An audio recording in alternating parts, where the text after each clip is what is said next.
Son Joana Corral, que teño un contrato de investigación predoctoral de formación de profesorado universitario e traballo na Facultade de Ciencias da Saúde no grupo de investigación Neurocom. E eu son Alejandro Pazos, son profesor da Facultade de Informática e estou na Universidade da Coruña desde hai 20 e pico anos, desde o ano 90. Eu cheguei a esta universidade e tive a suerte de que eu pasei por 3 universidades antes de estar aquí. Esta universidade era unha universidade nova, con moito empuxe, fixose un esforzo moi grande nos 10 primeiros anos desta universidade e estamos nun momento en que se está precarizando moitísimo o corpo de profesorado, non se fan incorporacións de profesorado, aos novos profesores fanselle contratos basura non, o seguinte, casi contratos por hora, menos de 700 euros algúns profesores cobran. E de feito, hai moitas clases que fan dadas por persoas, sobre todo a parte práctica de algunhas asignaturas, está directamente vencellada a persoas que teñen contratos como a min. A situación é mala tirando a pésima. Ten habido nos últimos anos un decremento sustancial en canto a financiación a mesma. A parte relacionada coa investigación, sobre todo relacionada coas becas, coas estancias postdoc, sí que é verdade que se viron tremendamente reducidas. Que non temos cartos para prácticas.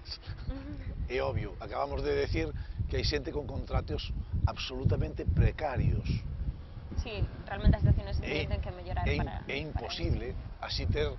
Se a xente está pensando en comer ou en que non ten para comer, a verdade é que se necesitan máis recursos na universidade, pero tamén se necesita un control dos recursos na universidade. Con todos estes recortes, o futuro plantéxase quizáis un pouco máis complicado. A motivación é moito menor, polo menos é a miña experiencia.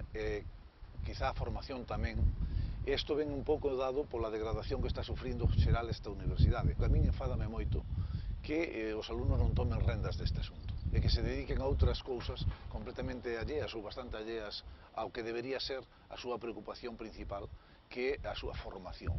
Eu os vexo desorientados. E a xente ten moitas máis dificultades, a decir, noutro momento xa casi nin o plantexabas. E agora a xente parase un pouco máis e di, bueno, realmente podo, realmente se non me dan a beca entonces que fago. Antes era como que xa era algo que sabías que podías facer e agora parase un pouco máis a pensar porque realmente hai xente que lle está costando bastante. Eu creo que o que fai é que se vayan aos extremos.